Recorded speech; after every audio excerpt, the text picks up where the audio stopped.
Ternyata masih banyak orang yang mengaku muslim, mengaku beribadah hanya kepada Allah, namun masih mempersembahkan sebagian ibadahnya kepada selain Allah. Sebagai contoh jemaah sekalian, masih ada orang yang mengaku muslim, bahkan dia juga sholat, dan setiap sholatnya dia mengatakan, Iyyaka na'budu wa iyyaka nasta'in, hanya kepadamu kami beribadah, dan hanya kepadamu kami mohon pertolongan. Tapi ternyata ketika dia butuh pertolongan, dia cari kuburan-kuburan keramat untuk meminta kepada penghuni kubur, atau dia cari tempat-tempat keramat yang dia yakini di situ ada penguasanya yang bisa mengabulkan doanya. Jemaah sekalian, dia belum berdoa, dia yakin di tempat itu ada penguasanya tersendiri selain Allah, itu sudah syirik. Apa ada yang berkuasa di muka bumi ini selain Allah? Apalagi kalau dia bermohon, berdoa kepada makhluk tersebut. Doa itu adalah ibadah jemaah sekalian. Rasulullah SAW telah menegaskan, ad-du'a'u huwal ibadah. Kemudian beliau membaca ayat surat Ghafir ayat ke-60. Wa qala rabbukum ud'uni astajib lakum. Innal ladzina yastakbiruna an ibadati sayadkhuluna jahannama dakhirin. Rabbmu telah berfirman, berdoalah kepadaku, niscaya akan aku kabulkan. Sesungguhnya orang-orang yang menyombongkan diri, tidak mau berdoa kepadaku, mereka akan masuk neraka dalam keadaan hina. Jadi kalau ditanya perdagangan siapa yang paling sukses, orang berdagang dengan Allah. Kalau dia berdagang tapi tidak menyelamatkan dia dari azab dan tidak memasukkan dia ke surga, dia belum sukses.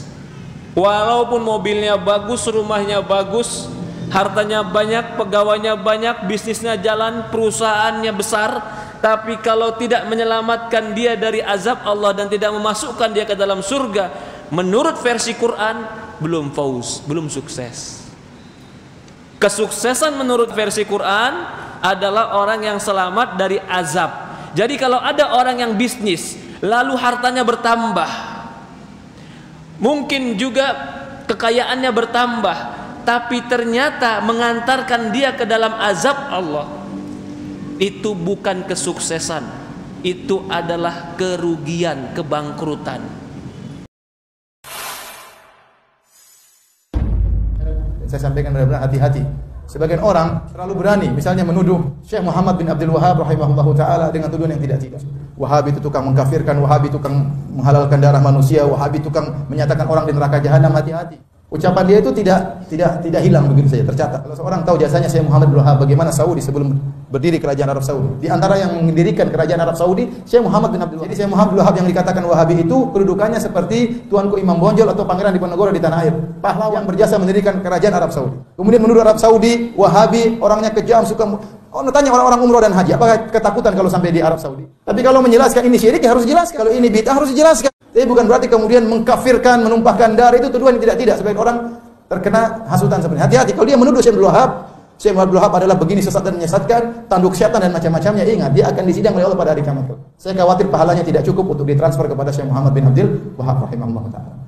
Ya, pertanyaan diselipin, bolehkah angkat tangan pada saat doa? Boleh, boleh angkat tangan, tidak ada larangan, tidak ada masalah. Kalau antum merasa lebih khusyuk dengan angkat tangan. Kalau tidak, antum merasa takut riya dan segalanya, maka ini jangan angkat tangan. Dua-duanya Nabi SAW pernah kerjakan.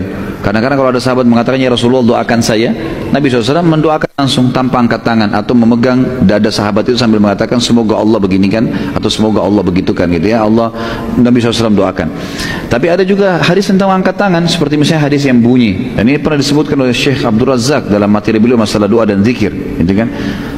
Hadis ini dihasankan oleh para ulama, kalau tidak salah riwayat Abu Daud, kalau tidak salah gitu kan. Tapi hadis ini disahkan oleh para ulama hadis, yang kata Nabi SAW, Allah malu menolak permintaan seorang hamba yang mengangkat tangannya ke langit gitu kan. Jadi memang itu dibolehkan. Allahu a'lam. 3 tingkatan puasa Asyura. Disebutkan Ibnul Qayyim dalam kitab Zadul Ma'ad dan diikuti Al-Hafidh Ibnu Hajar dalam Fathul Bari bahwa pelaksanaan puasa Asyura ada 3 tingkatan. Pertama, melakukan puasa 3 hari, tanggal 9 Tasu'a, tanggal 10 Asyura, dan tanggal 11. Dalil akan hal ini adalah hadis dari Ibnu Abbas radhiyallahu anhuma secara marfu'. lakukanlah puasa Asyura dan jangan sama dengan Yahudi. Karena itu, lakukanlah puasa sehari sebelumnya dan sehari setelahnya. Hadis riwayat Ahmad dan Baihaqi. Kedua, tingkatan kedua, puasa 2 hari, tanggal 9 dan 10 Muharram. Dasarnya adalah hadis dari Ibnu Abbas radhiyallahu anhuma. Nabi SAW bersabda, yang artinya, jika Muharram tahun depan saya masih hidup, saya akan puasa tanggal 9. Hadis riwayat Ahmad, Muslim, dan yang lainnya. Ketiga, puasa tanggal 10 saja. Karena Nabi SAW memberikan janji khusus, yaitu kafarah dosa setahun yang telah lewat. Dari Abu Qatadah radhiyallahu anhu, beliau mengatakan, Nabi SAW ditanya mengenai keistimewaan puasa Asyura. Beliau menjawab, puasa Asyura akan menghapus dosa setahun yang lalu. Hadis riwayat Muslim. Hukum puasa tanggal 11 Muharram. Beberapa ulama tidak sepakat dengan pembagian yang disebutkan Ibnul Qayyim dan Ibnu Hajar. Untuk tingkatan kedua dan ketiga, mereka sepakat, karena itu berdasarkan hadis sahih. Sementara untuk tingkatan pertama, puasa selama 3 hari, di mana ada anjuran khusus untuk puasa di tanggal 11 Muharram, ulama berbeda pendapat. Karena status hadis yang menganjurkan puasa 3 hari, diragukan kesahihannya. Untuk hadis dari Ibnu Abbas radhiyallahu anhuma, di sanadnya terdapat perawi bernama Muhammad bin Abdurrahman bin Abi Layla, sementara beliau dinilai dhaif para ulama. Al-Dhahabi mengatakan tentang perawi ini, hadisnya bukan hujjah. Sementara itu, ulama yang mendukung pendapat dianjurkan puasa tanggal 11 Muharram, mereka berdalil dengan riwayat dari Ibnu Abbas bahwa beliau melakukan puasa 3 hari ketika Muharram di tanggal 9, 10, dan 11 Muharram. Tahdhib al-Athar. Hanya saja, riwayat ini ternyata bertentangan dengan riwayat lain. Dalam Musannaf Abdur Razzaq dan yang lainnya, dari Atha bin Abi Rabah, dari Ibnu Abbas radhiyallahu anhuma, beliau mengatakan, lakukanlah puasa di tanggal 9 dan 10, jangan sama dengan orang Yahudi. Hadis riwayat Abdur Razzaq, At-Tahawi, dan sanadnya disahihkan Syu'aib al-Arnaut. Oleh karena itu, pendapat yang benar, tidak ada anjuran khusus untuk puasa tanggal 11 Muharram, karena dalil yang menyebutkan hal ini statusnya lemah. Meskipun boleh saja orang melaksanakan puasa di tanggal 11 Muharram, tapi tidak diyakini ada anjuran khusus dari Nabi SAW. Sehingga puasa yang ada kaitannya dengan puasa Asyura ada 2 tingkatan. Pertama, puasa 2 hari tanggal 9 dan 10 Muharram. Kedua, puasa sehari tanggal 10 Muharram saja. Demikian, Allahu a'lam.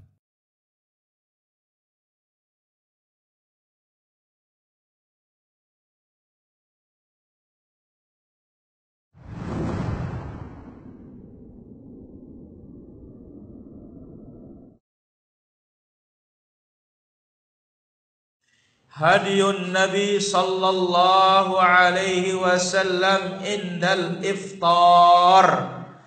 Petunjuk Nabi sallallahu alaihi wasallam ketika berbuka.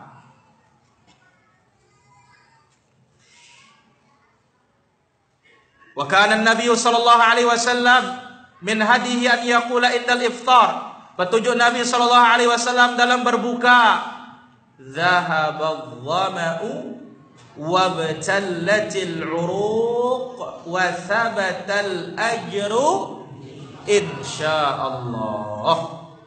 Telah hilang rasa haus, urat-urat leher sudah basah, dan pahalanya ditetapkan insyaallah. Satu-satunya dari hadis Ibnu Umar dijelaskan oleh para ulama hadis, riwayat yang hasan zikir ketika berbuka.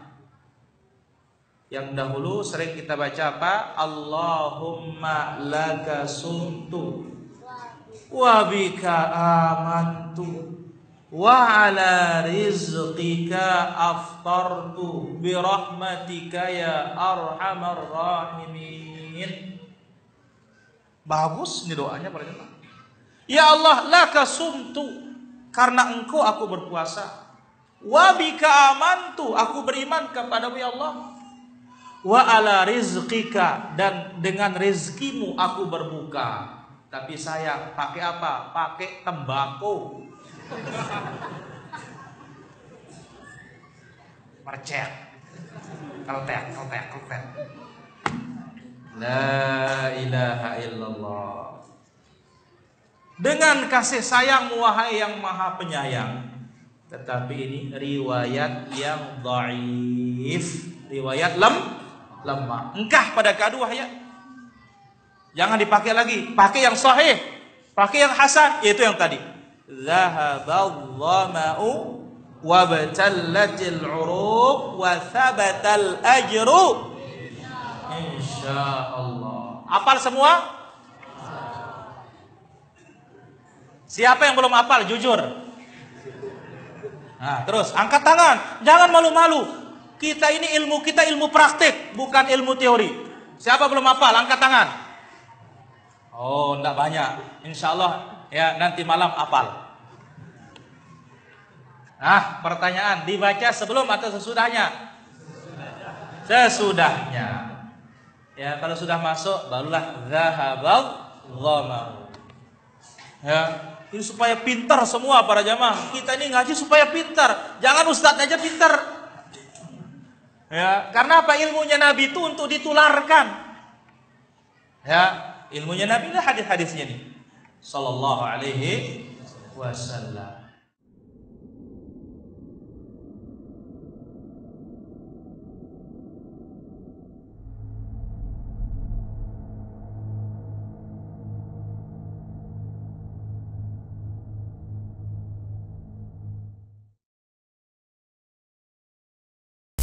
Tauhid ini memang tujuan hidup seseorang.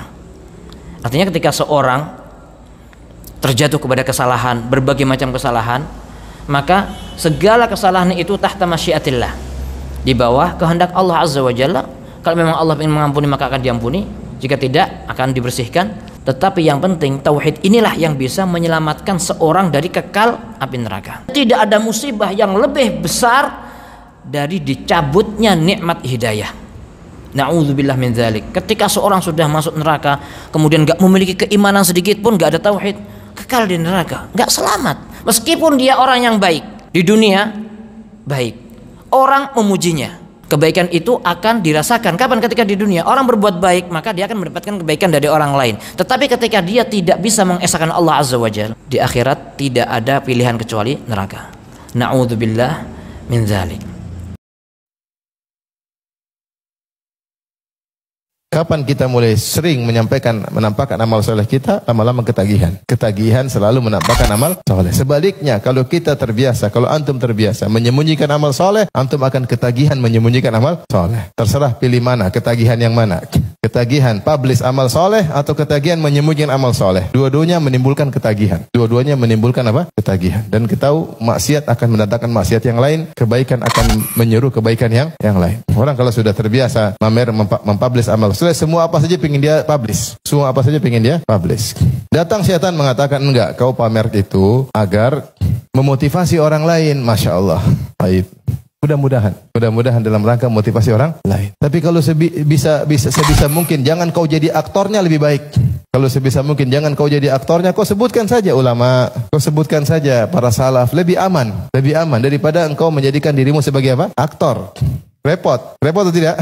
Repot ya akhi. Baik. Itu pun kalau murni membuat orang motivasi. Tapi terkadang ternyata sambil untuk dipuji, sambil ingin di like. Kapan seorang beramal soleh dia publish supaya di like, itulah riya. Riya adalah menunggu sanjungan dari orang. Itu namanya riya. Dalam hati pingin disanjung, pingin di like, itulah apa? Riya. Nah, supaya tidak ada itu semua, jangan dipublish. Kapan publish, nunggu di like, itulah riya.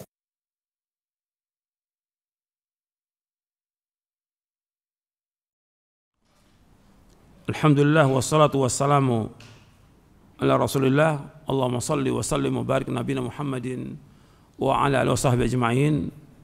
Kepada ikhwani fid din, azakumullah, dan kepada seluruh kaum muslimin dan muslimat yang mudah-mudahan dirahmati oleh Allah Taala. Kita sekarang berada di bulan Muharram, bulan yang mulia. Dan bulan-bulan yang mulia itu ada 4. Allah sebutkan dalam surah At-Taubah di ayat 36, inna iddatas syuhuri indallahi 12 syahran fi kitabillah yauma khalaqas samawati wal ard minha arba'atun hurum. Sesungguhnya bulan itu ada 12 bulan di dalam kitab Allah sejak Allah menciptakan langit dan bumi.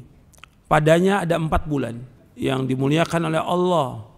4 bulan dijelaskan oleh Nabi SAW dalam hadis riwayat Bukhari Muslim bahwa 4 bulan itu yang pertama mutawaliyat, beriringan, yaitu Dzulqa'dah, Dzulhijjah, Al-Muharram. Kemudian Rajab, baina Jumada wa Sya'ban, dan Rajab. Jadi 4 bulan. 4 bulan yang dimuliakan oleh Allah, yang tidak boleh orang berperang. Dan gak boleh kita menzalimi diri kita dengan berbuat dosa dan maksiat. Fala tadhlimu fihinna anfusakum. Setelah Allah menyebutkan minha arbatun hurum, dzalika dinul qayyim, fala tadhlimu fihinna anfusakum. Jangan kalian berbuat zalim padanya. Artinya jangan mengadakan peperangan, jangan berbuat dosa, jangan berbuat kezaliman, jangan berbuat maksiat di bulan yang mulia ini. Ini Syahrul Muharram. Nah, apa yang kita lakukan di bulan Muharram ini?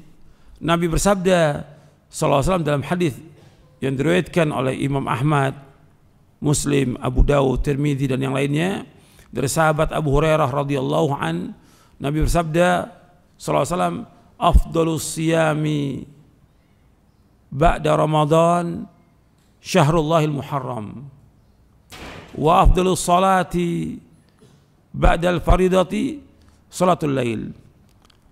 Seutama-utama puasa sesudah Ramadan Syahrul Muharram, itu bulan Muharram. Seutama-utama salat sesudah yang wajib, salat malam.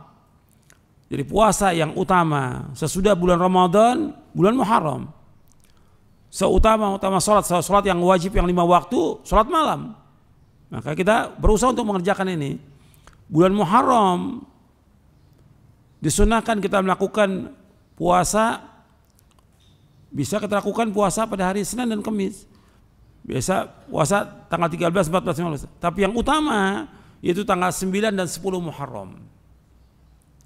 Tanggal 10 Muharram, terutama tanggal 10 Muharram, puasa Asyura ini sudah dilakukan oleh orang-orang Quraisy.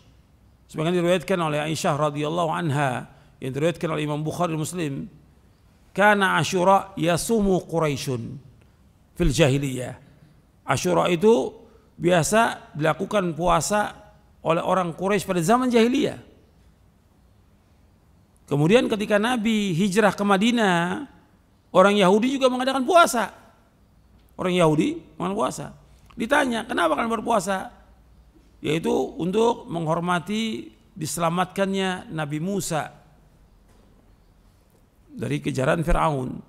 Maka mereka berpuasa. Maka Nabi menyuruh untuk berpuasa. Wa amara bisiyamihi, Nabi menyuruh untuk puasa Asyura tanggal 10 Muharram. Sahabat-sahabat disuruh untuk puasa. Jadi penekanannya sampai dikatakan sebagian ulama ini wajib. Itu di awal hijrah, tahun pertama hijriah. Tahun kedua hijriah turun ayat yang berkaitan tentang wajibnya puasa Ramadan, sehingga puasa Muharram itu jadi sunnah muakkadah, sunnah yang sangat ditekankan. Nabi menganjurkan untuk puasa tanggal 10 Muharram. Dan fadilahnya dalam riwayat Abu Qatadah yang diriwayatkan oleh Imam Muslim, yukaffiru sanatal madiyah, menghapuskan dosa setahun yang lalu. Puasa 1 hari tanggal 10 Muharram menghapuskan dosa setahun yang lalu. Kesempatan ini mengantum usahakan untuk berpuasa. Nabi SAW disampaikan oleh para sahabat, orang-orang Yahudi juga mengikuti puasa. Kemudian Nabi mengatakan, la in baqitu ila qabilin la asumanat tasi'. Kalau seandainya aku masih hidup sampai tahun depan, aku akan puasa tanggal 9 Muharram, yaitu Tasu'a. Tapi ini hadis sahih riwayat Muslim. Tahun berikutnya Nabi meninggal dunia. Tapi Nabi sudah sampaikan ini. Para ulama menjelaskan bahwa disunnahkan kita puasa di bulan Muharram ini, yaitu 2 hari, tanggal 9 dan 10. Kalau kita terbiasa dengan Senin Kamis ya kita lakukan. Terbiasa 3 hari setiap bulan kita lakukan juga. Karena apa? Puasa yang paling baik setelah Ramadan, puasa di bulan Muharram. Itu sabda Nabi SAW. Makanya kita lakukan itu. Jadi yang sunnah, yang ditekankan tanggal 10-nya. Kalau bisa kita iringi dengan tanggal 9-nya. Tapi untuk tanggal 11 nggak ada. Ada riwayat tentang 3 hari puasa. 9, 10, 11. Tapi riwayatnya dhaif. Diriwayatkan oleh Imam Ahmad dalam musnadnya, hadisnya dhaif. Jadi nggak bisa dipakai sebagai hujjah. Jadi yang sunnah itu hanya 2 hari, tanggal 9 dan 10. Kalau tanggal 8 memang jatuh hari Kamis kita mau puasa, nggak ada masalah. Itu niatkan kita puasa Senin Kamis. Itu yang disunahkan untuk dilakukan. Di samping juga kita melakukan amal-amal soleh yang lainnya, seperti kita melakukan sholat-sholat sunat, di samping sholat rawatib, sholat malam. Kemudian juga membaca Al-Quran, berzikir, memperbanyak istighfar, bertaubat, banyakin sedekah. Sedekah itu kapan waktu aja kita lakukan. Di bulan Muharram kita lakukan, tapi nggak mengkhususkan pada Asyura dengan istilah lebaran anak yatim. Nggak ada dalam Islam, nggak ada itu. Bikin bubur merah, bubur putih, nggak ada dalam Islam, nggak ada. Gitu. Baik itu bentuknya perayaan atau juga hari kesedihan, duka cita dengan terbunuhnya, nggak ada dalam Islam seperti itu. Yang ada contoh Nabi puasa, itu kita lakukan. Itu aja yang bisa saya sampaikan, mudah-mudahan bermanfaat dan kita bisa amalkan dan sampaikan kepada keluarga kita agar keluarga kita bisa melaksanakan puasa tanggal 9 dan 10 Muharram.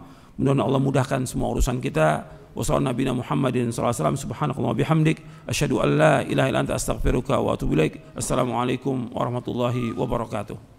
Kita kan beriman sama Allah, ya Allah ada, ya akan balas. Ya, kenapa nggak mau sedekah? Allah sudah sebutkan, dilipat gandakan, diganti dan sebagainya. Ini prinsip dasar juga manajemen keuangan bagi orang yang beriman. Bahkan disebutkan Allah akan ganti dalam banyak ayat. Wa ma anfaqtum min syai'in fahuwa yukhlifuh. Barang apapun yang kau nafkahkan Allah akan ganti. Wa huwa khairur raziqin. Allah sebaik-baik pemberi rezeki. Disebutkan, wa ma anfaqtum min syai', apapun yang kamu infakkan fahuwa yukhlifuh, Allah ganti. Kita kan beriman sama Allah, masa nggak yakin?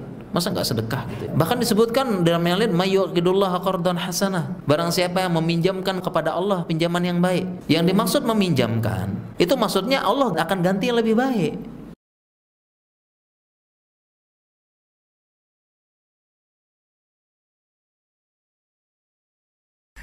Apakah orang yang sudah meninggal bisa melihat keluarganya di dunia? Seandainya saya pernah mendengar orang yang sudah meninggal bisa melihat lagi keluarganya di dunia. Terima kasih. Pembahasan ini adalah pembahasan yang sudah pernah kita bahas, tapi tidak ada masalah untuk saya ulangi kembali. Allah Subhanahu wa taala menyebutkan sebuah ayat di dalam Al-Qur'anul Karim. Rabbirji'uni la'ali a'malu salihan fima tarak. Kalla innaha kalimatun huwa qailuha. Wa min wara'im barzakhun ila yaumi yub'atsun. Ya Rabbku, kembalikanlah aku ke dunia supaya aku bisa mengamalkan apa yang telah aku tinggalkan. Kata Allah apa? Kalla, sekali-kali kamu tidak akan dikembalikan ke dunia.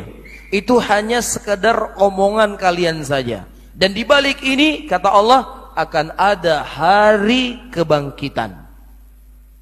Iya. Nah, orang ini dia berdoa memohon kepada Allah untuk beramal saleh, untuk sholat, untuk puasa, untuk bertobat, untuk beristighfar. Diizinkan enggak oleh Allah? Untuk beribadah saja enggak diizinkan oleh Allah, apalagi cuma melihat ya kalian anu irmo tiban nasihat. Punai jo bule le abang. Ini mau beribadah, mau beramal saleh. Kalla, kata Allah. Ini diantara dalil yang disebutkan oleh para ulama, orang yang telah meninggal itu tidak akan kembali ke dunia. Dan juga hadis ketika Allah Subhanahu wa taala melarang Nabi sallallahu alaihi wasallam ya untuk memberikan izin kepada sebagian orang untuk minum haudnya beliau. Kemudian Rasulullah berkata, ummati ummati, umatku ya Allah, umatku ya Allah.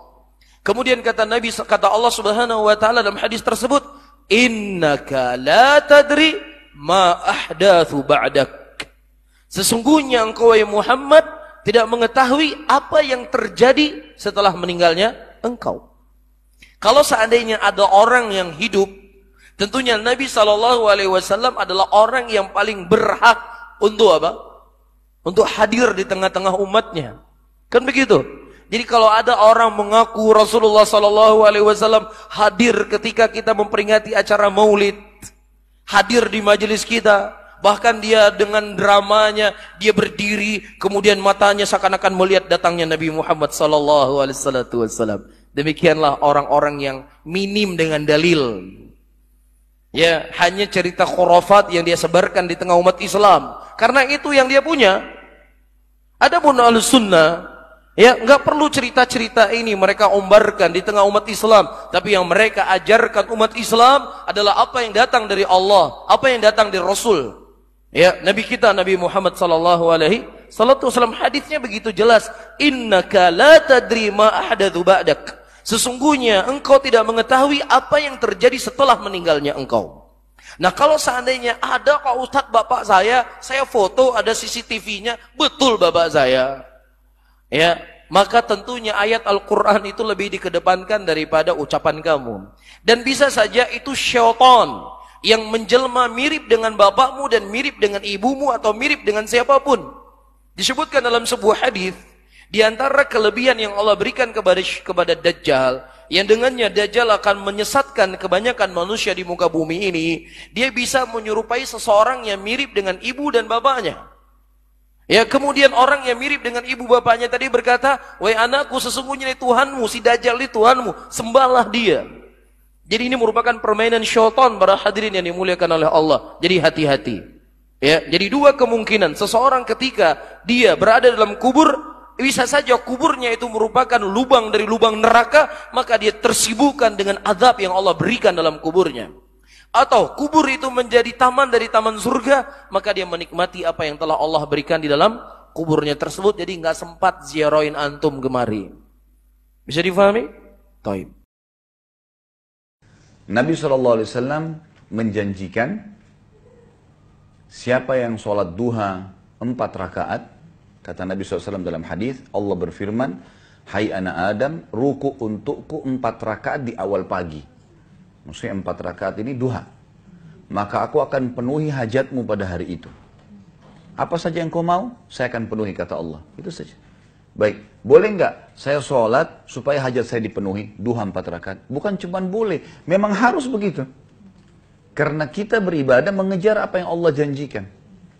Ada sebuah kaidah yang saya dengar sering disebarkan di Indonesia ini, jangan kau sembah Allah karena ada surga, dan jangan kamu takut sama Allah karena ada neraka.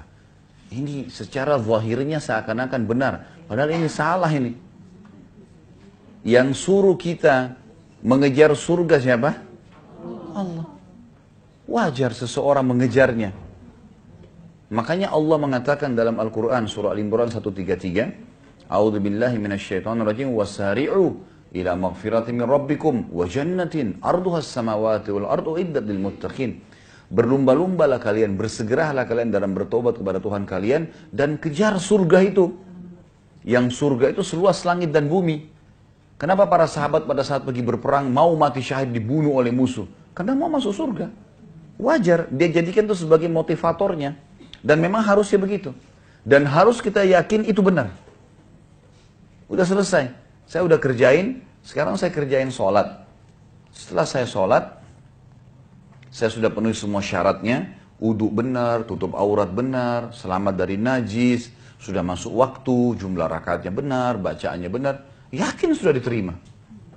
Harus kita yakin, karena kita sudah penuhi syaratnya. Allah nggak akan mungkin pungkiri janjinya. Harus kita ikuti keyakinan itu. Kita harus yakin orang-orang beriman akan mendapatkan balasan, kebahagiaan. Iya, itu janji. Innallaha la yukhliful mi'ad. Allah nggak akan pungkiri janjinya. Wa man asdaqu minallahi qila. Siapa yang lebih jujur daripada Allah?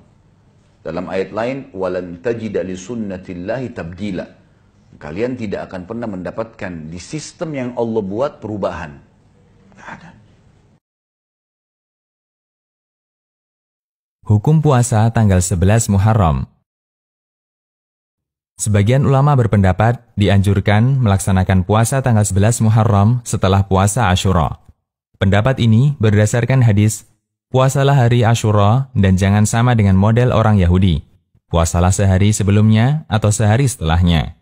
Hadis riwayat Ahmad. Hadis ini juga dikuatkan hadis lain yang diriwayatkan Al-Baihaqi dalam Sunan Al-Kubra dengan lafadz, puasalah sehari sebelumnya dan sehari sesudahnya. Status hadis. Hadis di atas diriwayatkan oleh Imam Ahmad dari jalur Ibnu Abi Layla, dari Daud bin Ali, dari ayahnya, dari kakeknya, dari Ibnu Abbas radhiyallahu anhuma. Al-Hafidz Ibnu Hajar menjelaskan status hadis di atas. Hadis ini diriwayatkan Ahmad dan Al-Baihaqi dengan sanad dhaif, karena keadaan perawi Muhammad bin Abi Layla yang lemah. Akan tetapi, dia tidak sendirian. Hadis ini memiliki jalur penguat dari Saleh bin Abi Saleh bin Hay, Ittihaf al-Mahrah. Kemudian, hadis ini dinilai dhaif oleh Al-Albani dalam Sahih Al-Jami' dan Syu'aib Al-Arnaud dalam Ta'liq untuk Musnad Ahmad. Syu'aib Al-Arnaud memberikan keterangan tentang hadis ini. Sanadnya dhaif, ada perawi Ibnu Abi Layla, namanya Muhammad bin Abdurrahman, hafalannya rusak. Sementara Daud bin Ali, beberapa ahli hadis meriwayatkan hadis darinya. Ibnu Hibban menyebutkan biografinya dalam kitab Ats-Tsiqat dan beliau berkomentar, sering keliru. Al-Dhahabi berkomentar, hadisnya tidak bisa dijadikan hujjah. Ta'liq Musnad Ahmad. Kesimpulan mengenai status anjuran puasa tanggal 11 Muharram, hadisnya lemah sehingga tidak bisa dijadikan dalil. Bolehkah puasa tanggal 11 Muharram? Lemahnya hadis yang menganjurkan puasa tanggal 11 Muharram tidaklah menunjukkan bahwa puasa di tanggal ini hukumnya terlarang. Kita masih memiliki hadis yang menganjurkan memperbanyak puasa selama bulan Muharram. Dari Abu Hurairah radhiyallahu anhu, Nabi SAW bersabda, yang artinya, sebaik-baik puasa setelah Ramadan adalah puasa di bulan Allah, bulan Muharram. Hadis riwayat Muslim. Karena itulah, para ulama membolehkan seseorang melakukan puasa tanggal 11 Muharram dengan beberapa catatan. Pertama, tidak diyakini bahwa puasa tanggal 11 Muharram secara khusus bagian dari sunnah Nabi SAW. Karena dalil mengenai anjuran puasa di tanggal 11 Muharram statusnya dhaif. Namun puasa tanggal 11 Muharram bagian dari anjuran memperbanyak puasa selama Muharram. Dalam silsilah Al-Huda wan Nur, Imam Al-Albani mengatakan, tidak masalah puasa tanggal 11 Muharram bukan karena hadis yang menyebutkan hal itu, namun karena termasuk dalam sabda Nabi SAW, puasa terbaik setelah Ramadan adalah puasa di bulan Allah, yaitu Muharram.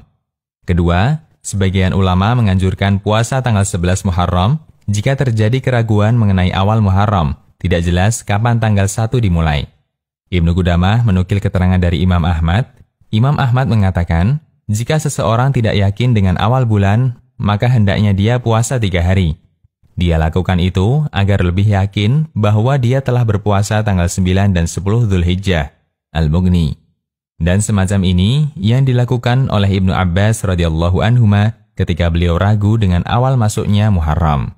Demikian, Allahu a'lam.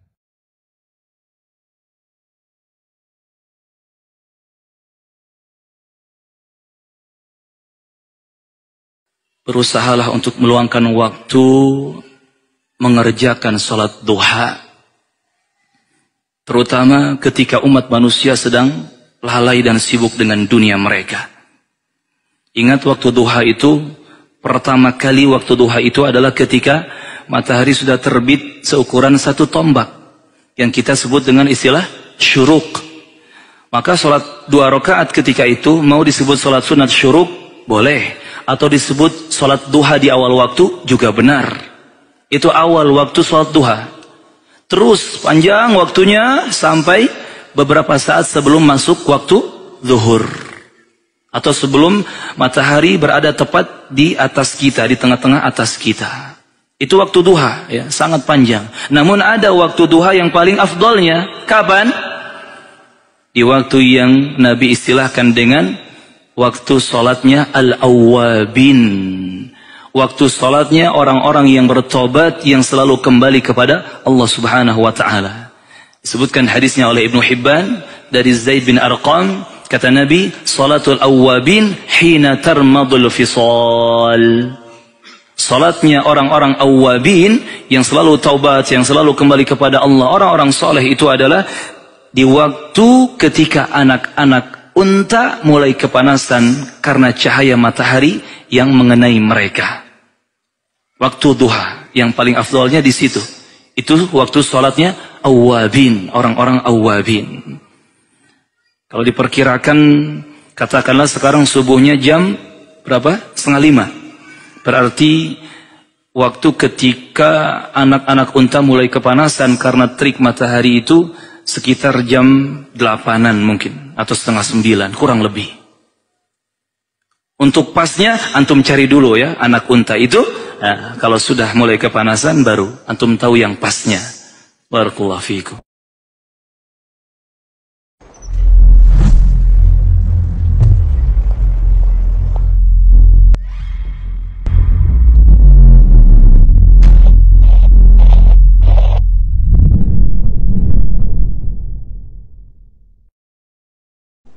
Ada keamalan khusus di bulan ini. Tadi sudah kita sebutkan, secara umum kita dianjurkan untuk memperbanyak ibadah. Ini mencakup semua bentuk ibadah. Sholat sunnah yang sudah kita kerjakan, kita tambah perbanyak lagi.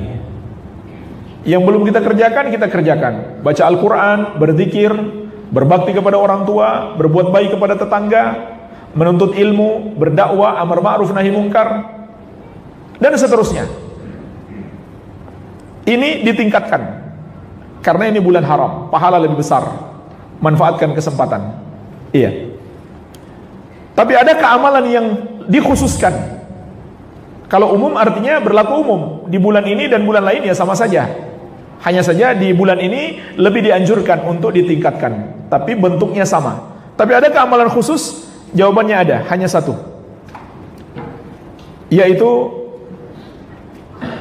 berpuasa. Baik puasa di seluruh bulan Muharram dan puasa khusus di tanggal 9 dan 10 Muharram. Puasa di seluruh bulan Muharram, dalam hadis yang diriwayatkan Imam Muslim dari sahabat yang mulia Abu Hurairah radhiyallahu anhu, kata Nabi sallallahu alaihi wasallam, afdalus siyami ba'da Ramadan syahrullahil Muharram. Puasa yang paling afdal setelah puasa bulan Ramadan adalah puasa di bulan Allah Al-Muharram. Wa afdalus salati ba'dal faridati salatul lail. Sedangkan salat yang paling afdal setelah salat wajib adalah salat malam. Jadi jemaah sekalian, kata Nabi SAW, puasa yang paling afdal setelah puasa wajib Ramadan adalah di bulan Allah Al-Muharram. Hadis ini juga sekaligus mengingatkan kita kemuliaan bulan haram. Apa kemuliaannya? Nabi SAW menamakan dia sebagai Syahrullah, bulan Allah. Artinya bulan yang Allah muliakan. Sudah sepatutnya kita juga memuliakannya. Memuliakan dengan apa? Dengan memperbanyak amal soleh dan lebih hati-hati dari perbuatan dosa. Maka hadis ini menunjukkan dianjurkan berpuasa bulan Muharram sebulan penuh. Kalau mampu. Kalau mau juga, karena tidak wajib, hukumnya sunnah. Atau kebanyakannya, atau sebagiannya saja, tidak masalah. Intinya dianjurkan memperbanyak puasa. Iya. Jadi dianjurkan memperbanyak puasa. Hanya di sini ada dua permasalahan. Pertama, ada hadis yang mengatakan Nabi SAW tidak berpuasa sebulan penuh kecuali Ramadan. Ini hadis Aisyah radhiyallahu anha di dalam As-Sahih. Kata beliau, "Fama ra'aitu Rasulullah sallallahu alaihi wasallam istakmala siyama syahrin illa Ramadan." Aku tidak pernah melihat Nabi Muhammad sallallahu alaihi wasallam menyempurnakan puasa satu bulan penuh kecuali bulan Ramadan. Sedangkan tadi sudah kita sampaikan, hadis ini menunjukkan bahwa kita dianjurkan berpuasa sebulan penuh. Karena Nabi SAW mengatakan, sebaik-baik puasa adalah puasa di bulan Allah, di bulan Muharram. Lalu bagaimana dengan ucapan Aisyah? Nabi SAW katanya tidak pernah berpuasa sebulan penuh kecuali Ramadan. Maka jemaah sekalian, Maksud Aisyah radhiyallahu anha adalah di 1 tahun tertentu. Dalam 1 tahun itu tidak ada 1 bulan yang Nabi SAW berpuasa sebulan penuh, hanya Ramadan saja. Kenapa kita katakan maksudnya seperti itu? Karena ada riwayat yang lain juga dari Aisyah radhiyallahu anha. Juga dari Aisyah radhiyallahu anha, beliau mengatakan, "Kana yasumu Sya'ban kullahu." Rasulullah sallallahu alaihi wasallam pernah berpuasa Sya'ban seluruhnya, full 1 bulan Sya'ban. Ini dua-duanya ucapan beliau, tapi nggak bertentangan.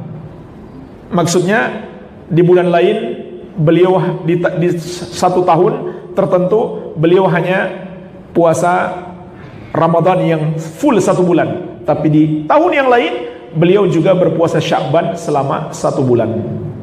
Jadi boleh, tidak bertentangan. Tidak bertentangan dengan hadis tersebut. Maka boleh kita berpuasa sebulan penuh. Iya.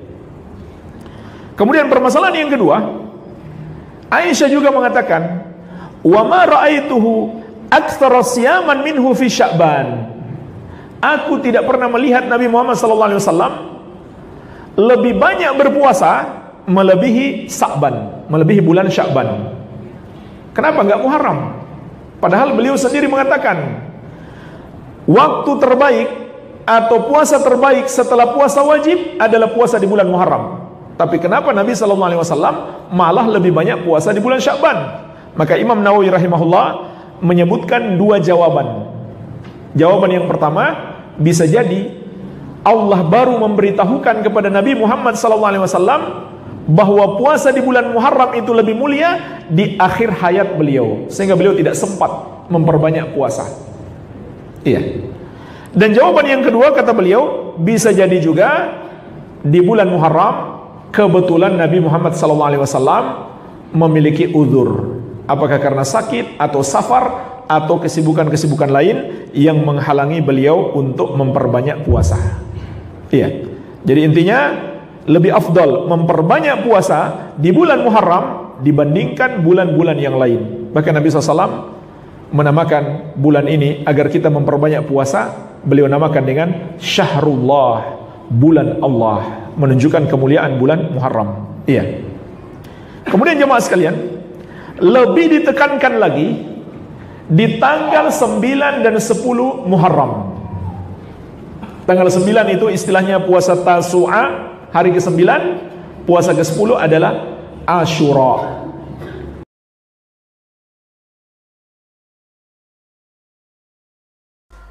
Dan Taurat itu cuma kitab suci Allah, kalam Allah yang Allah tulis langsung dengan tangannya. Jadi kalau Taurat itu tidak seperti Quran. Kalau Quran itu turunnya Quran per jamaah 23 tahun. Sedikit-sedikit di Mekah, lalu di Madinah, ada Makkiyah, ada Madaniyah, dikit-dikit. Kadang-kadang ada kasus dulu, disebut asbabun nuzul. Ada kasus dulu baru Allah turunkan Quran. Ada perempuan yang ngadu sama Rasul tentang suaminya yang ngomong, "Kamu haram bagikan punggung ibuku," mentihar istri. Maka turun Al-Quran gara-gara kasus sahabat. Jadi kalau Quran demikian, maka yang mencatat Quran itu bukan Allah, bukan pula Rasulullah. Rasul tidak mencatat Quran. Yang mencatat Quran adalah para sahabat Rasulullah yang terpercaya. Dicatat. Rasul yang memerintahkan mencatat. Kalau Taurat jemaah langsung Allah menulis. Jadi kalau Taurat langsung plek, mau suka ndak suka, ridho ndak ridho, pokoknya itulah hukum. Nah, di mana nulisnya? Alwah namanya. Jadi Taurat itu disebut alwah. Apa alwah? Alwah itu alat untuk ditulis, ya, ini seperti papan, kertas atau besi atau batu, wallahu alam, kulit, daun, wallahu alam, yang penting dia sesuatu yang ditulis, itu Taurat. Ya, sebagian ulama mengatakan dia batu. Jadi sebongkah batu yang terdapat hukum-hukum. Sebagian mengatakan kulit, kertas, sebagian mengatakan ala kulli hal, Taurat itu kitab yang ditulis langsung oleh Allah Subhanahu wa taala. Fadhal. Orang yang sulit menerima nasihat itu ada sebabnya. Apa sebabnya? wadah nasihatnya sudah penuh sama dosa. Hati itu, kalau orang berbuat dosa, ada satu nokta hitam. Nokta hitam itu bertambah sampai akhirnya dia jadi hitam semuanya dan keras. Kalau seperti ini, maka nggak bisa langsung ngasih nasihat. Jazakumullah khair. Apa yang dilakukan anak-anak? Membersihkan karat hatinya ibu. Ibu diajak ziarah kubur, karena itu termasuk yang melembutkan hati, biar ingat sama kematian. Ibu diajak melihat orang-orang yang lebih susah hidupnya, supaya dia bersyukur sama Allah Azza wa Jalla. Ibu diajak banyak-banyak istighfar, memohon ampun kepada Allah Azza wa Jalla. Ibu diajak baca Quran. Insya Allah kalau sudah pelan-pelan hatinya ini, kotorannya itu sudah bersih, dikasih nasihat, dengar. Inna fi dzalika la dzikra liman kana lahu qalbun aw alqas sam'a wa huwa syahid. Quran ini nasihat gitu, peringatan. Hubbul batil wa ahlihi, mencintai kebatilan dan para pengikut kebatilan tersebut. Wa bughdul haqqi wa ahlihi, dan sebaliknya membenci kebenaran dan para pengikut kebenaran tersebut. Wa hadhihi sifatul munafiqin, dan ini adalah sifatnya orang-orang munafik. Jemaah sekalian, mencintai kebatilan itu hukumnya tergantung jenis kebatilannya. Kalau itu adalah kekufuran dan kesyirikan, maka mencintainya juga sampai pada tingkat kekufuran dan kesyirikan. Karena kalau dia cinta berarti dia meridhoi dan menyetujui. Para ulama Islam mengatakan ar-ridho bil kufri kufrun, meridhoi kekafiran adalah kekafiran. Bahkan disepakati oleh ulama Islam, tidak ada perbedaan pendapat. Orang yang meridhoi, menyetujui agama-agama selain Islam, maka mereka keluar dari Islam. Adapun jika yang dicintai itu adalah perbuatan-perbuatan maksiat yang belum sampai tingkat kekufuran dan kesyirikan, maka itu adalah perbuatan dosa, tapi belum sampai tingkat kekufuran dan kesyirikan. Kecuali ada sebab-sebab lain seperti menghalalkan yang haram. Contoh zina. Perbuatan zina adalah dosa besar, tapi bukan kekufuran dan kesyirikan. Namun menghalalkan zina adalah kekufuran. Jadi bedakan antara dua hal ini. Orang yang berzina, dia telah melakukan dosa yang sangat besar, tapi kita nggak bisa mengatakan dia kafir. Biarpun dia tidak berzina, tapi dia mengatakan zina halal, maka dia kafir, murtad, keluar dari Islam. Adapun mencintai para pelaku dosa, kalau pelaku dosa itu adalah orang-orang musyrik atau orang kafir, maka mencintai mereka ada dua tingkatan. Tingkatan yang pertama sampai pada kekufuran. Apabila seseorang mencintai orang kafir karena membenarkan agama mereka, atau menyetujui dan mencintai ajaran-ajaran mereka, atau sebaliknya karena dia membenci Islam, maka dia menjadi kafir seperti mereka. Yang kedua, mencintai orang kafir karena dunia atau bahkan karena maksiat, maka minimalnya itu adalah dosa besar. Contoh, mencintai artis Korea yang kafir maksudnya. Begitu pula mencintai pemain bola yang kafir, bukan karena menyetujui agama mereka, hanya karena perannya di film atau kepintarannya main bola, maka ini adalah dosa besar. Dan Rasulullah SAW memberi ancaman keras, al-mar'u ma'aman ahabba, seseorang itu kelak akan dibangkitkan di hari kiamat bersama orang yang dia cintai. Maukah kita dibangkitkan bersama orang-orang kafir? Habis semua film-film mereka, habis semua sepak bola mereka, kalau sudah di akhirat nggak ada gunanya lagi. Maka kalau kita mencintai Rasulullah SAW, para sahabat, para ulama, dan orang-orang soleh, insya Allah kita akan dibangkitkan bersama mereka. Sedangkan membenci kebenaran, maksudnya adalah membenci ajaran Islam, dan ini adalah kekufuran. Ajaran Islam apapun itu, kalau itu ajaran Islam, membencinya adalah kekufuran. Hanya saja ulama menerangkan, membenci itu ada dua macam: membenci kepada syariat dan membenci karena tabiat. Sebagaimana firman Allah Subhanahu wa taala, kutiba alaikumul qital wa huwa kurhul lakum, diwajibkan atas kamu berperang, berjihad di jalan Allah, meskipun berperang itu kamu benci. Tabiat manusia membenci perang, tapi membenci syariat berjihad membatalkan keislaman. Biarpun dia pergi berjihad, tapi dalam hatinya dia benci syariat berjihad, dia bukan muslim lagi. Sebagaimana firman Allah Subhanahu wa taala, dzalika bi annahum karihu ma anzalallah fa ahbata a'malahum. Yang demikian itu Allah sesatkan mereka karena mereka membenci membenci ajaran yang Allah turunkan, maka Allah menghapuskan amalan mereka. Adapun membenci para pengikut kebenaran, ini juga ada rincian. Kalau yang dia benci adalah para nabi dan rasul alaihi wassalatu wassalam, maka dia kafir, murtad, keluar dari Islam. Membenci satu orang nabi adalah kekafiran. Kenapa? Karena beriman kepada para nabi dan rasul termasuk rukun iman, dan iman itu adalah cinta dan pengagungan. Maka beriman kepada para nabi dan rasul berarti kita mencintai dan mengagungkan mereka, memuliakan mereka.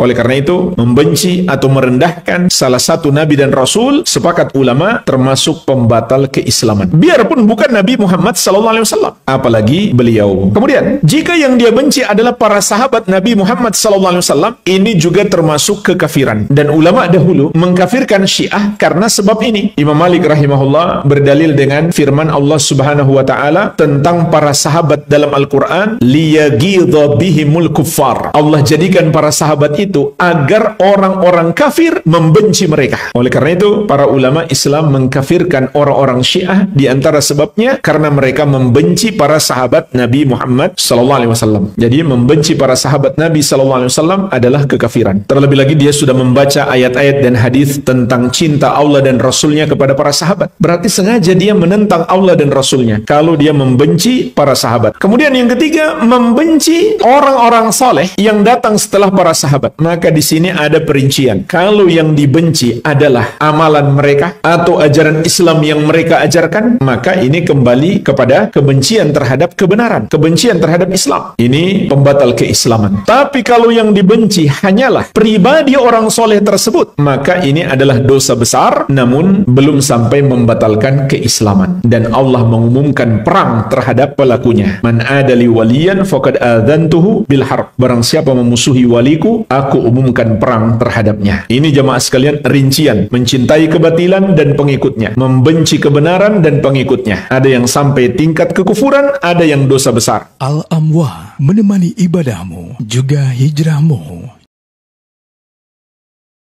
Penulis hafizahullah ta'ala menyebutkan, man angkara ma'luman minad din bid-darurah faqad kafar. Barang siapa mengingkari satu ajaran agama Islam yang diketahui secara pasti bahwa itu adalah ajaran Islam, maka dia menjadi kafir. Firman Allah Subhanahu wa ta'ala, innal ladzina kadzdzabu bi ayatina wastakbaru anha la tufattahu lahum abwabus sama wa la yadkhulunal jannata hatta yalijal jamalu fi sammil khiyat wa kadzalika najzil mujrimin. Sesungguhnya orang-orang yang mendustakan ayat-ayat kami dan menyombongkan diri terhadapnya, maka tidak akan dibukakan untuk mereka pintu-pintu langit, dan mereka tidak akan masuk surga sampai onta bisa masuk ke lubang jarum. Artinya mereka kekal di neraka. Demikianlah kata Allah, kami membalas para pelaku dosa tersebut. Namun di sini kata Syekh, yang kufur itu apabila yang diingkari adalah ajaran Islam yang dikategorikan ulama sebagai ma'lumun minad din bid-darurah, sesuatu yang diketahui pasti sebagai ajaran Islam. Paling tidak dua kriteria. Pertama, itu adalah ajaran Islam yang nampak jelas, yang diketahui oleh banyak umat Islam, bukan hanya ulamanya tapi juga orang-orang awamnya. Yang kedua, ada kesepakatan ulama padanya. Contoh jamaah sekalian adalah rukun Islam yang 5. Baik ulama maupun orang awam pasti tahu, seperti sholat, puasa, zakat, haji. Tidak ada satu orang awam pun kecuali tahu ini ajaran Islam. Dan ulama juga tidak berbeda pendapat bahwa itu merupakan ajaran Islam. Maka jemaah sekalian, ajaran Islam seperti ini, apabila kemudian seseorang mengatakan itu bukan ajaran Islam, atau dia mengatakan itu hanya budaya Arab, atau itu hanya kebiasaan Rasulullah SAW sebagai seorang manusia, bukan ajaran syariat, maka ulama Islam sepakat, tidak ada perbedaan pendapat, orang ini murtad, keluar dari Islam. Di antara nukilan ucapan para ulama dikatakan oleh Imam Nawawi rahimahullahu taala dalam kitab beliau Raudhatut Talibin, atlaqal Imam Ar-Rafi'i al-qawla bitakfiri jahidil mujma' alaihi. Imam Ar-Rafi'i, beliau adalah imam besar dari mazhab Syafi'i, dan dua imam ini, Ar-Rafi'i dan An-Nawawi, adalah rujukan paling utama dalam mazhab Syafi'i. Kalau ulama mazhab Syafi'i beda pendapat, maka mayoritas ulama mazhab Syafi'i akan mengunggulkan kebanyakan pendapat An-Nawawi dan Ar-Rafi'i. Tapi kalau An-Nawawi dan Ar-Rafi'i beda pendapat, maka kebanyakan ulama Syafi'i akan mengunggulkan pendapat An-Nawawi karena beliau lebih luas ilmunya tentang dalil. Nah, di kitab Raudatul Talibin, Imam Nawawi rahimahullah menyebutkan pendapat Imam Ar-Rafi'i. Orang yang mengingkari ajaran Islam yang disepakati ulama, dia kafir. Walaysa huwa ala itlaqihi. Tapi kata Imam Nawawi, ini sebenarnya enggak mutlak. Bal man jahada mujma'an alaihi fihi nassun. Tetapi yang kafir itu adalah yang mengingkari ajaran yang disepakati ulama yang terdapat nas padanya, wa huwa min umuril Islam adz-dzahirah, dan itu merupakan termasuk ajaran Islam yang nampak jelas, allati yashtariku fi ma'rifatiha al-khawas wal awam, yang diketahui orang-orang khusus maupun orang-orang umum. Artinya bukan hanya ulama yang tahu, orang awam pun tahu. Kas-sholati, seperti solat, awiz zakati atau zakat, awil hajj atau haji, aw tahrimil khamri atau haramnya khamar, awiz zina atau haramnya zina, wa nahwi dzalik, dan yang semisalnya, fahuwa kafirun, maka dia kafir. Wa man jahada mujma'an alaih la ya'rifuhu illa al-khawas kastihqaqi bintil ibn as-sudus ma'a binti sulb wa tahrimi nikahil mu'taddah wa kama idza ajma'a ahlu asrin ala hukmin hadithah falaysa bikafirin lil udhri. Dan barang siapa yang mengingkari ajaran Islam yang disepakati ulama tapi tidak diketahui kecuali oleh orang-orang khusus, artinya yang tahu itu ajaran Islam hanya para ulama atau para santri, para penuntut ilmu. Orang-orang awam nggak ngerti. Contoh beliau sebutkan di sini, dalam sebagian permasalahan waris, bukan keseluruhan waris, ada sebagian pembahasan waris yang disepakati ulama tapi kebanyakan orang nggak tahu. Begitu pula haramnya menikahi wanita yang sedang masa iddah. Banyak orang yang tahu namanya dia sudah cerai langsung bisa nikah dengan yang lainnya, padahal harus selesaikan dulu masa iddahnya. Nah, ulama sepakat haram menikahi wanita yang masih masa iddah, tapi banyak orang awam nggak ngerti. Begitu pula permasalahan yang baru muncul, permasalahan kontemporer, kemudian ulama di masa itu sepakat tapi orang awam nggak tahu, maka orang yang mengingkarinya, kata beliau, tidaklah kafir. Kenapa dia tidak dikafirkan? Lil udhri, karena ada uzur dia. Apa uzur dia? Al-jahal, ketidaktahuan. Di antara dalilnya firman Allah Subhanahu wa taala, "Wa ma kunna mu'adzibina hatta nab'atsa rasulah." Kami tidak mengazab sampai kami mengutus rasul. Ini di antara dalilnya. Orang yang melakukan kekafiran bukan sengaja ingin menentang syariat, tapi dia tidak menyadari perbuatannya itu, maka dia tidak dikafirkan. Berarti kalau dia sudah tahu itu haram namun tetap dia bilang halal, maka dia kafir. Kenapa? Uzurnya sudah tidak ada. Dan ketahuilah jemaah sekalian, kafirnya orang yang mengingkari ajaran Islam ini adalah hal yang disepakati ulama. Tidak ada perbedaan pendapat. Sebagaimana dinukil oleh Syekhul Islam Ahmad bin Abdul Halim Al-Harrani rahimahullah, disebutkan dalam Majmu' Fatawa beliau, "Innal iman biwujubil wajibat adz-dzahirah al-mutawatirah." Sesungguhnya mengimani kewajiban-kewajiban agama yang nampak jelas, yang mutawatir, banyak orang tahu. Wa tahrimil muharramat adz-dzahirah al-mutawatirah. Begitu pula mengimani haramnya apa yang diharamkan oleh syariat yang jelas lagi mutawatir. Huwa min a'zami usulil iman. Maka mengimaninya termasuk sebesar-besarnya pokok keimanan, wa qawaidid din, dan pokok agama. Wal jahidu laha, maka orang yang mengingkarinya kafirun bil ittifaq, adalah orang kafir berdasarkan kesepakatan ulama. Al-Amwah menemani ibadahmu juga hijrahmu.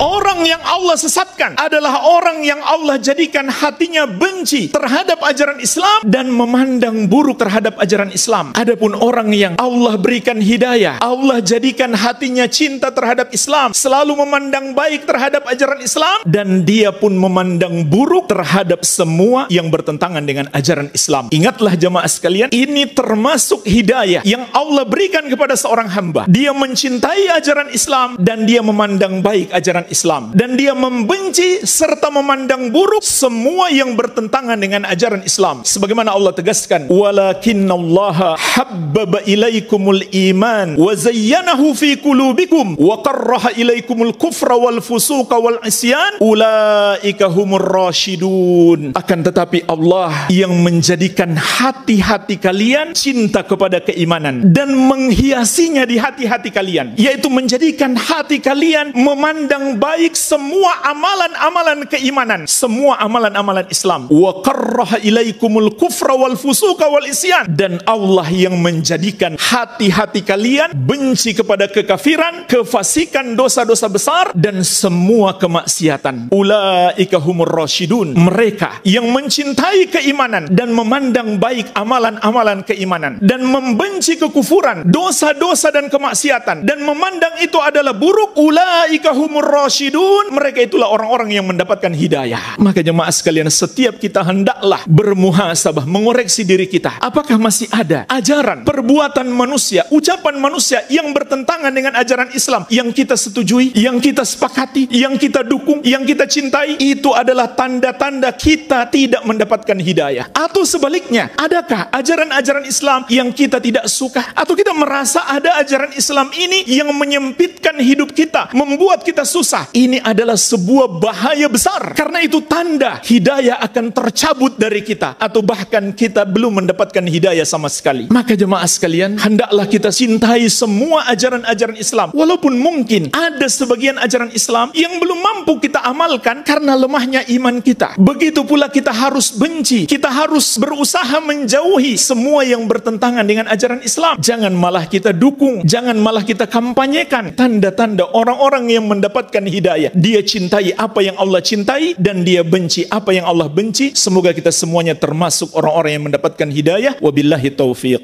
Al-Amwah menemani ibadahmu juga hijrahmu. Di antara yang akan ditanya oleh Allah Subhanahu wa taala secara rinci oleh Allah Subhanahu wa taala tentang umur, tentang kesehatan, tentang waktu luang. Apakah kita menggunakan umur-umur kita yang Allah berikan sampai dengan hari ini, kita masih bisa menghirup udara yang nyaman? Umur yang kita gunakan untuk mentaati Allah Subhanahu wa taala, umur tersebut kita gunakan untuk mempelajari agama Allah Subhanahu wa taala, umur tersebut kita gunakan untuk memakmurkan masjid-masjid Allah Subhanahu wa taala, atau sebaliknya apa? Kita lalai dari itu semuanya. Makanya kata Nabi SAW, la yazalu qadama abdi yaumal qiyamah, kaki seorang hamba, kaki yang kadang kita gunakan untuk bermaksiat kepada Allah Subhanahu wa taala, kaki yang kadang borat angkat ke masjid mendengarkan panggilan Allah Subhanahu wa taala, kaki yang malah terkadang kita gunakan untuk melangkah ke tempat-tempat yang dilarang oleh Allah Subhanahu wa taala. Pada hari kiamat nanti tidak akan bergerak di hadapan Allah Subhanahu wa taala sampai kita ditanya oleh Allah Subhanahu wa taala, sampai kita diminta pertanggungjawaban oleh Allah Subhanahu wa taala.